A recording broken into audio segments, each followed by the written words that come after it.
أنفسنا ومن سيئات أعمالنا ونعوذ بالله من شرور أنفسنا ومن سيئات أعمالنا ونعوذ بالله من شرور أنفسنا ومن سيئات أعمالنا من يهده الله فلا مضل له ومن يضلل فلا هادي له أشهد أن لا إله إلا الله وحده لا شريك له وأشهد أن سيدنا وسندنا وشفيعنا ومولانا محمدا عبده ورسوله صلى الله تعالى عليه وعلى آله وأصحابه أجمعين.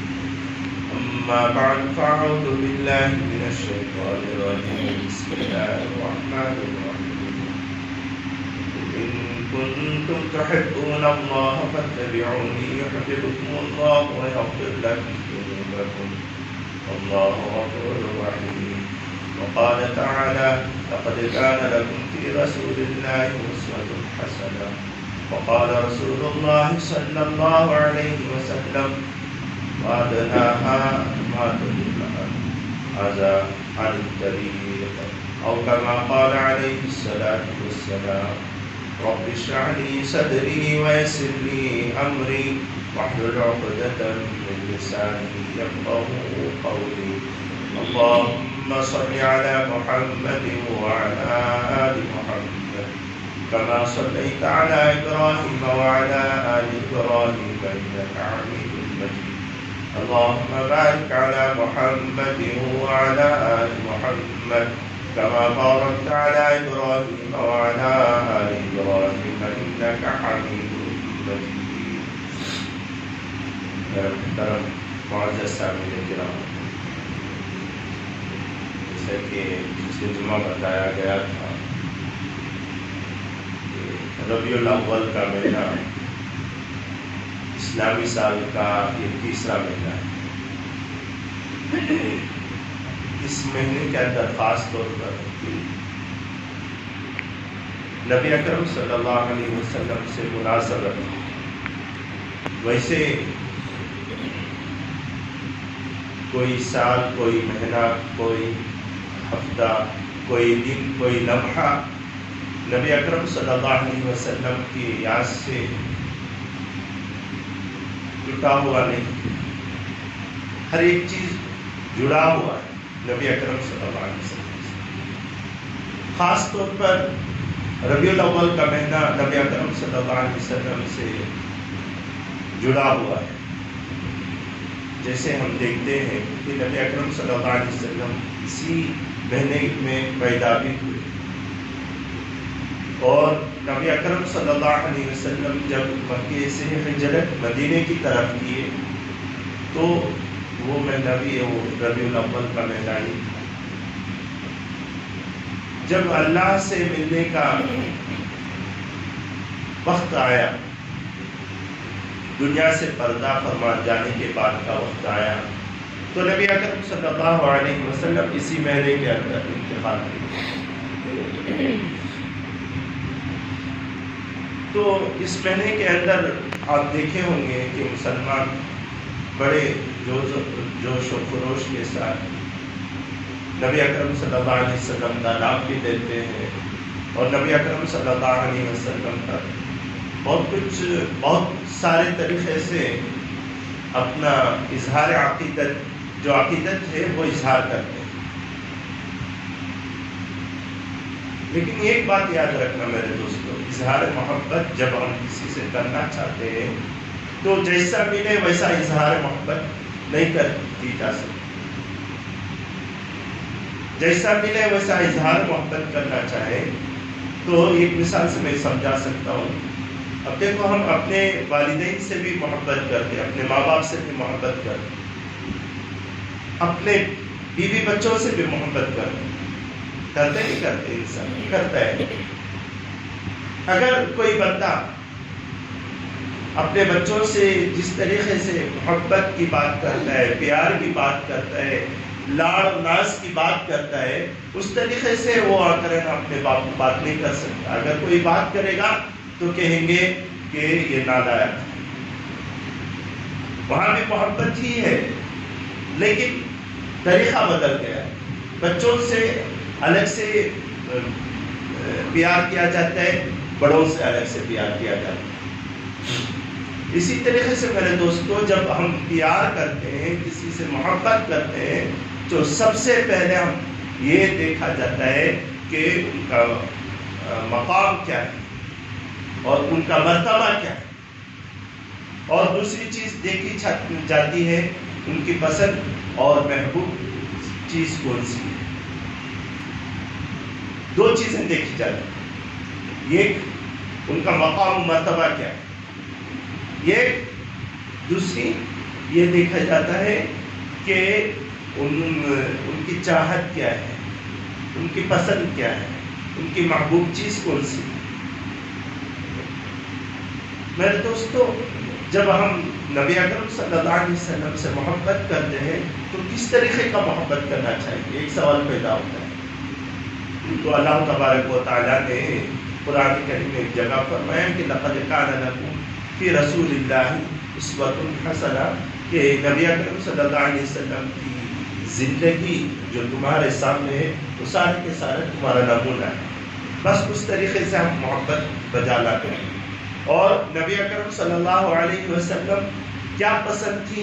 نبی صلی اللہ علیہ وسلم کی پسند یہ تھی کہ ان کی اتباع کیا جائے، خود اطیعوا اللہ و اطیعوا الرسول، کہ اللہ کی اطاعت کرو، نبی کی اطاعت کرو، ان کی اتباع کرنا چاہیے، نبی صلی اللہ علیہ وسلم کی اتباع۔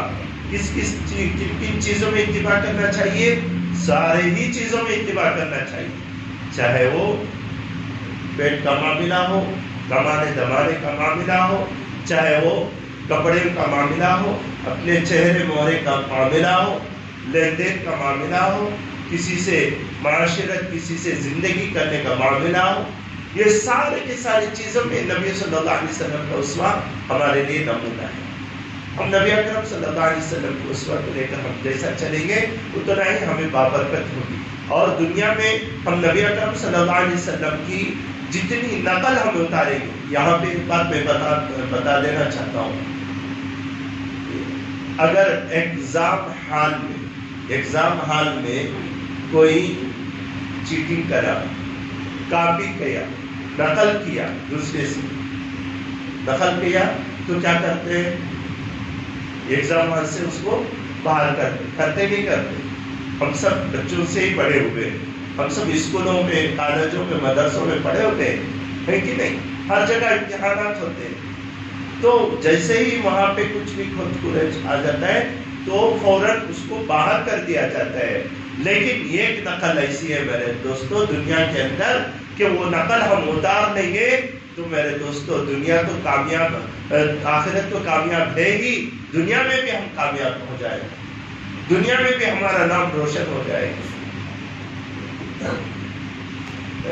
حضرت خواجہ عزیز الحسن مظہور رحمۃ اللہ علیہ ایک شاعر فرماتے ہیں کہ تیرے محبوب کی یارب شباہت لے کے آیا ہوں، تیرے محبوب کی یارب شباہت لے کے آیا ہوں، حقیقت تو اس کو کر دے، میں شباہت لے کے آیا ہوں۔ یعنی داڑھی، بڑی داڑھی رکھے تھے، اللہ سے کہہ رہے تھے یا اللہ تیری محبوب کی شباہت لے کر آیا ہوں، حقیقت تو اس کو کر دے، میں شباہت لے کر آیا ہوں، نقل لے کر آیا ہوں۔ تو میرے دوستو چہرہ ہو، نورا ہو، ہر ایک چیز نبی صلی اللہ علیہ وسلم کی نقل ہم اتار لیں گے تو ہم کامیاب ہو جائیں گے۔ لیکن دنیا میں جتنے چیزیں نقل اتاریں گے سارے میں ہم فیل ہو جائیں گے، سارے میں ہم ناکام ہوں گے۔ میں یہاں پہ اس بات سے جڑا ہوا نہیں ہے، لیکن جب یہ بات آ گئی ہمارے سامنے تو مجھے ایک بات یاد آ رہی ہے کہ غالباً آسٹریلیا کی کسی کالج کے کسی وہاں پہ لائبریری جو ہوتا ہے نا، وہاں پہ لکھا ہوا تھا کہ فرماتے اس کا مفہوم یہ ہے کہ وہاں پہ لکھا ہوا تھا کہ اگر کسی کو ناکام کرنا چاہتے ہیں تو آپ ان کو ایگزام ہال میں ان کو نقل کرنے کے دے دو، اگر وہ ڈاکٹر بنے گا تو جتنے لوگ وہ ڈاکٹر بن کر باہر نکلے گا نقل کر کے، تو جب سماج میں آئے گا ساروں کو نقصان پہنچائے گا، جب انجینئر سول انجینئر بن کر باہر آئے گا، نقل کر کے وہ سول انجینئر بنے گا، تو جتنے بلڈنگیں وہ بنائے گا سارے کے سارے نیست و نابود ہو جائے گے، کھڑیں گے۔ اسی طریقے سے اور جو بھی کرنا چاہتے ہیں تو سمجھ میں وہ آئے گا تو وہ برباد کر کے رکھ دے گا، اس قوم کو برباد کر کے رکھ دے گا۔ تو میرے دوستو، نقل اتارنے میں اتنی ناکامی ہے، لیکن قربان جائے نبی اکرم صلی اللہ علیہ وسلم کی نقل اتارنے میں۔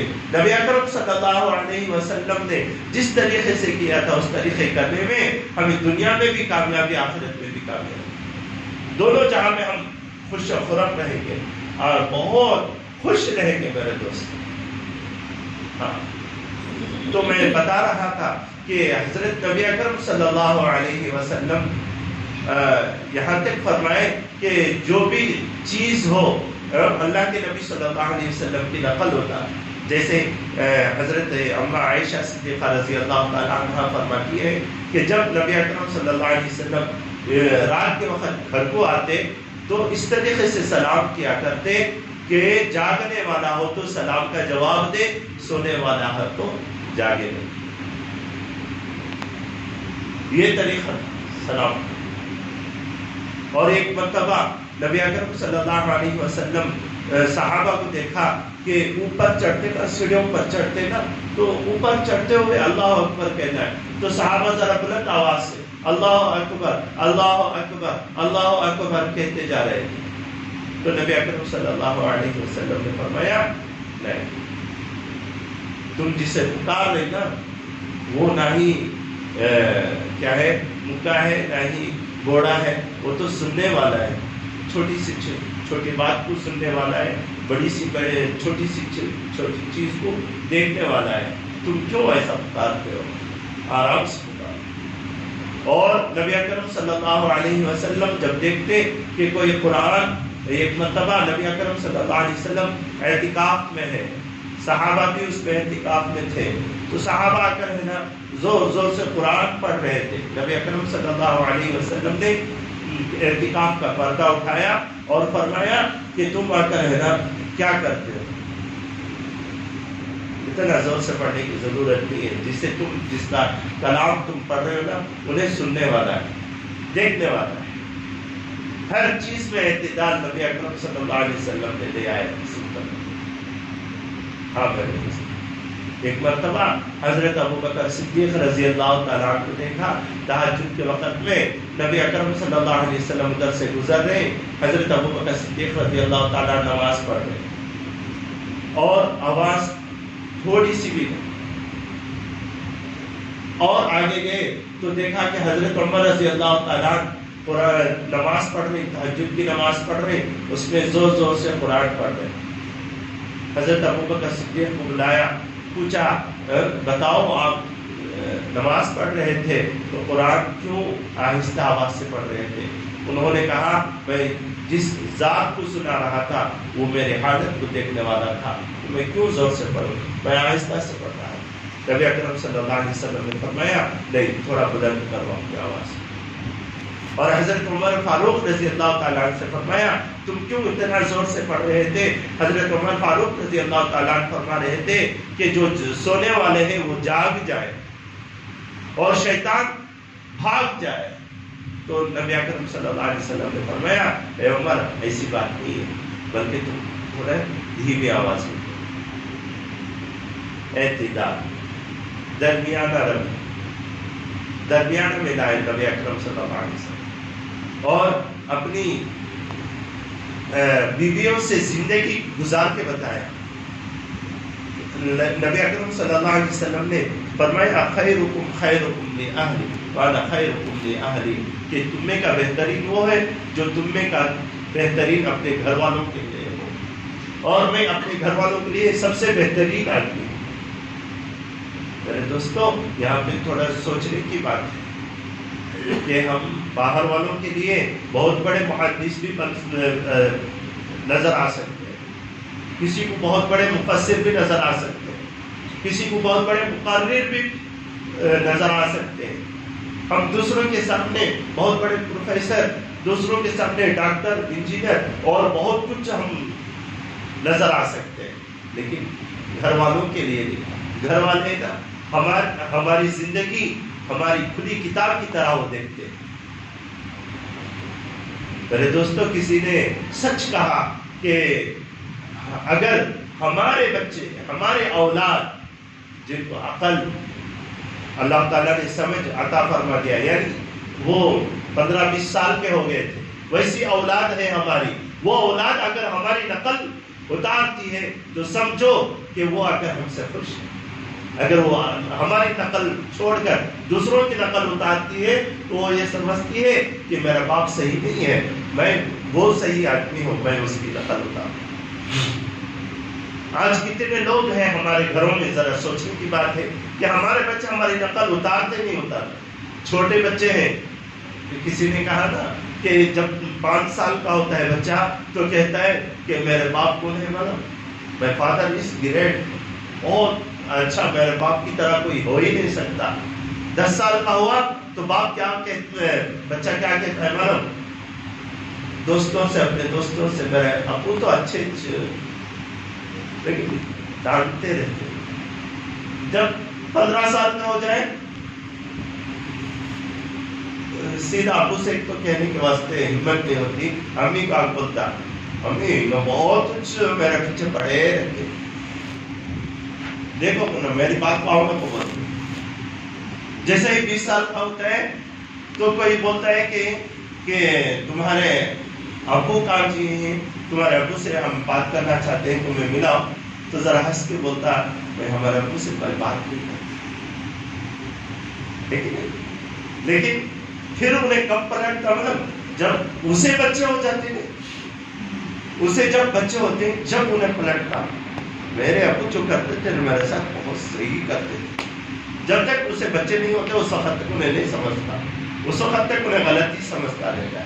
لیکن یہاں پہ ہمیں سبق یہ چیز لینی کی ہے کہ ہمارے بچے ہمارے سے مخالف کیوں ہو جاتے ہیں آخر، کیوں ہم وہ اخلاق پیش نہیں کرتے جو باہر ہم پیش کر سکتے، اپنے آپ کو ہم کیوں نہیں بناتے۔ دوستوں سوچنے کی بات، نبی اکرم صلی اللہ علیہ وسلم نے اپنے گھر والوں کے لیے سب سے بہترین بن کر دکھائے۔ باپ بھی بنے تھے نبی صلی اللہ علیہ وسلم، شوہر بھی بنے تھے نبی صلی اللہ علیہ وسلم، بچے بھی بنے تھے نبی صلی اللہ علیہ وسلم، بنے تھے نا نبی صلی اللہ علیہ وسلم، بچے ہی تو بڑے ہوئے تھے نا، ہاں، اور تجارت کرنے والے تاجر بھی بنے تھے نبی صلی اللہ علیہ وسلم، معاملات کرنے والے نبی صلی اللہ علیہ وسلم بنے تھے، ایک دوسرے سے مل کر زندگی گزارنے والے بنے تھے نبی صلی اللہ علیہ وسلم۔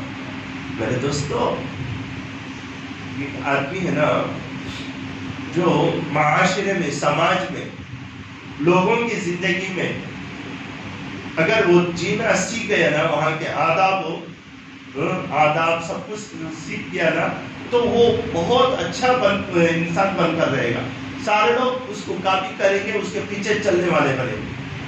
اگر یہ آداب نہیں سیکھیں گے نا، یہ آداب نہیں سیکھیں گے نا، آدمی کی شہر تو شہر، اگر جنگل میں بھی وہ چلا جائے نا تو وہاں بھی وہ پریشانی نظر آئے گا، یہاں بھی کسی سے ہوگا نہیں، ایک دوسرے سے لڑائی جھگڑے ہر وقت۔ کیوں؟ اپنے آپ کو وہ آداب سے نہیں ڈھالا، جس آداب سے نبی صلی اللہ علیہ وسلم نے ہمیں بتایا، کر کے بتایا، زندگی کس طریقے سے کر کے بتایا۔ جب ہمیں کسی بات پر غصہ آتا ہے تو غصہ کس طریقے سے کیا جاتا ہے، وہ کیا نہیں سکھائے کہ نبی صلی اللہ علیہ وسلم، نبی اکرم صلی اللہ علیہ وسلم نے ہمیں کیسی کیسی تعلیمات دی۔ نبی صلی اللہ علیہ وسلم فرماتے اگر تم میں سے کسی کو غصہ آ جائے تو نہ غصہ کرو، اگر پھر بھی غصہ برداشت نہیں ہوتا، کھڑے ہیں تو بیٹھ جاؤ، بیٹھے ہیں تو سو جاؤ، وضو کر لو، غصہ ہے تو وضو کر لو۔ کتنی چیزیں بتائے نبی صلی اللہ علیہ وسلم، اور اس کو علماء نے تشریح کی۔ تو کسی بات پر، کسی پر غصہ آتا ہے تو اسی وقت اس کو پلٹ کر رہنا، جواب نہیں دینا، کیونکہ غصے میں رہتے ہیں تو جتنی سزا دے سکتے ہیں اس سے زیادہ سزا اس کو ہو جائے گی۔ اس وجہ سے ایسا کرو کہ غصہ آئے تو اس وقت خاموش ہو جاؤ. نبی صلی اللہ علیہ وسلم نے جو ہمیں طریقے بتائے کہ پانی پی لو، بیٹھ جاؤ یا لیٹ جاؤ یا وضو کر لو، جتنے طریقے جتنے راستے نبی صلی اللہ علیہ وسلم نے بتایا وہ سب لاؤ.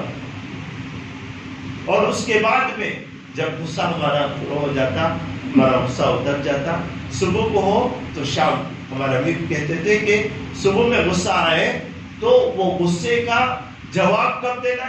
شام میں دینا.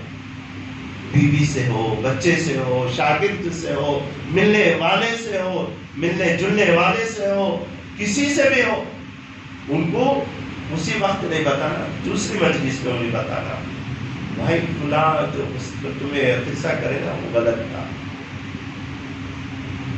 فلاں قصہ تمہارا جو ہوا نا اس وقت جو تم یہ کہے تھے نا وہ غلط تھا، وہ غلط تھا. تو انہیں ماننے پر مجبور ہو جاتا، ہاں بھائی تو اس وقت میں غلط تھا. بیوی سے بھی یہ کہہ دو، دیکھو صبح میں غصہ آئے شام میں کہہ دو تو بہت اچھا لگتا ہے. میں یہ بات میں کہنا نہیں چاہتا، لیکن یہ بات آ کر ہے نا میں اپنے مسجد کے صدر صاحب کو میں بتا رہا، انہوں کیا بولے مانا اس کا جواب، اس وقت انہوں غصے میں تمہیں آ کر تمہیں ان کو بولے اسی وقت تو ریئیکشن تو بہت خراب لگتا، لیکن شام کو بولے تمہیں ان کو تو وہ تو ماننے کے موڈ میں رہتے ہیں.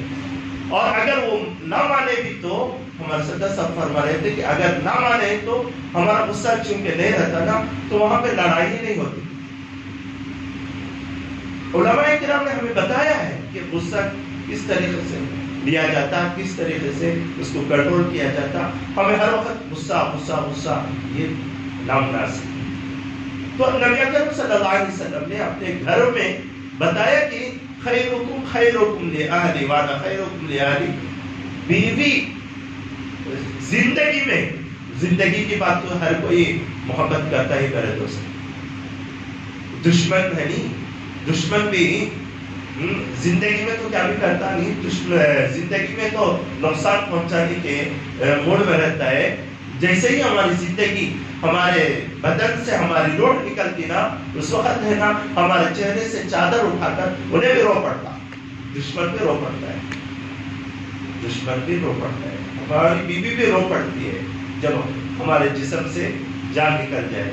لیکن زندگی میں ہمارے لیے تڑپ ہے، ہمارے لیے ترسے میرے دوستوں، ہمارے لیے محبت کرے، ہمارے لیے ہمارے ہر کام میں ایسی زندگی گزار کر دکھاؤ ہمارے بیویوں کے ساتھ.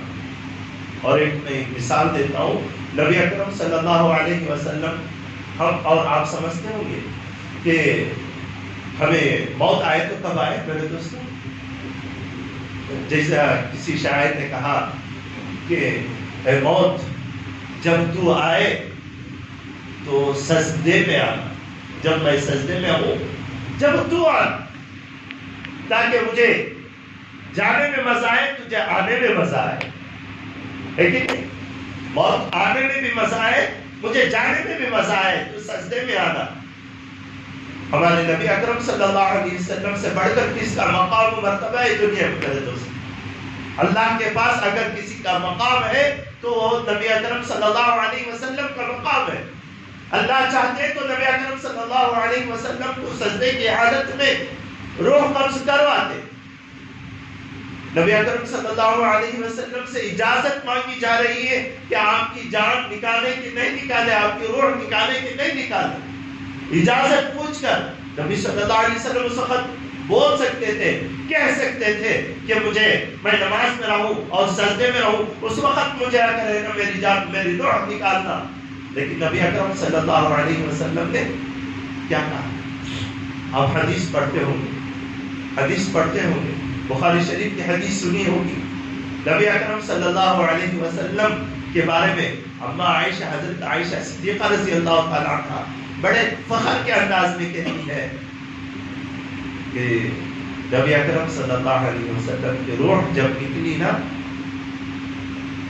روح جب نکلی تو نبی اکرم صلی اللہ علیہ وسلم کا سر مبارک میرے دان میں. ایسی زندگی گزار کر جانا کہ مرتے وقت بیوی سے اتنی عشق و محبت ہو جائے کہ ہمیں اللہ کے پاس ملنے جاتے ہیں تو بیوی کے گود میں ہمارا سر، ایسی زندگی گزار کر دکھاؤ اپنی بیوی سے، اپنے بچوں سے میرے دوستوں۔ یہ سنت ہے، نبی صلی اللہ علیہ وسلم کی سنت ہے۔ اب آپ چاہتے ہیں کہ وضو رہتے ہوئے ہماری جان نکلے، مرنا تو سب کو ہے ہی، روزے کی حالت میں ہو ہماری جان جائے، نماز کی حالت میں ہو ہماری روح نکلے، ہے کہ نہیں؟ لیکن نبی اکرم صلی اللہ علیہ وسلم نے بتایا کہ نہیں، تم ایسی زندگی گزارو، اتنی خوشحال زندگی گزارو اپنی بیوی کے سامنے کہ مرے تو ہمارا سر بیوی کے گود میں۔ اتنا محبت، اتنی محبت۔ ہاں میرے دوستوں، میں یہاں پہ ایک بات اور کہہ دینا چاہتا ہوں۔ میری تو چھوٹی عمر ہے، لیکن اتنی چھوٹی عمر میں بہت تجربہ ہو چکا ہے مجھے کہ جو اپنی بیوی کے ساتھ شادی کے شروع میں یا شروعات میں، سمجھ لیجئے 15 سال میں شادی ہو کے 15 سال تک جو رویہ اپناتے نا، یہ رویہ کب ہمارا سبق ملتا مطلب جب وہ ہماری زندگی کے آخری موڑ پر ہوتا ہے۔ اگر ہم نے جتنا ستایا بیوی کو، سب سے زیادہ ستا دیا ہم نے، وہ ستانا اللہ کب لیتا معلوم ہے؟ میں یہاں پہ جو بیان سنتے میں ان کے بارے میں نہیں کہتا ہوں، جو میرا بیان نہیں سنتے میں ان کے بارے میں کہہ رہا ہوں کہ اللہ تبارک و تعالیٰ جیتے جی ان کے سامنے بیوی کی روح اٹھا لیتا ہے اور یہ طلب کر رہ جاتا ہے۔ اور میں نے کتنی جگہ سنا کہ ایسے لوگ کہ وہ اپنی بیوی کا نام لے کر رہا رہے ہوتے، ہاں کیا ہو مجھے چھوڑ کر کیوں چلے گئے، مجھے دیکھنے والا کوئی نہیں۔ جوانی میں سب ہر کوئی اپنا پوچھنے والا رہتا ہے، لیکن بڑھاپے میں آخری وقت میں ہم نہ بیوی کام، نہ بیٹا کام آتا، نہ بہو کام آتی، نہ بچی اتنا کام کر سکتی ہمارے، کیونکہ ان کو شادی کر کے ہم نے دے دیا، نہ ہمارے کوئی دوسرے کام آتے ہیں جتنا بیوی کام آتی ہے ہمارے۔ ان کے ساتھ زندگی ایسی بسر کرو کہ ہم مرے تو ان کے گود میں ہمارا سر۔ یہ نبی اکرم صلی اللہ علیہ وسلم کے روح ایسا پرواز کرے۔ تو میرے دوستو، یہ ہے زندگی، نبی صلی اللہ علیہ وسلم کی زندگی ایسی ہے۔ اور ہم کیا کریں نا، جہاں پہ جو کہنا ہے وہی کہنا ہے، جو نہیں کہنا ہے وہاں پہ نہیں کہنا ہے۔ اور ہمیں کہاں پہ غصہ کرنا ہے وہیں پہ غصہ کرنا ہے، ہر جگہ غصہ نہیں کیا جاتا۔ غصہ کرنے کا طریقہ بھی میں نے بتا دیا۔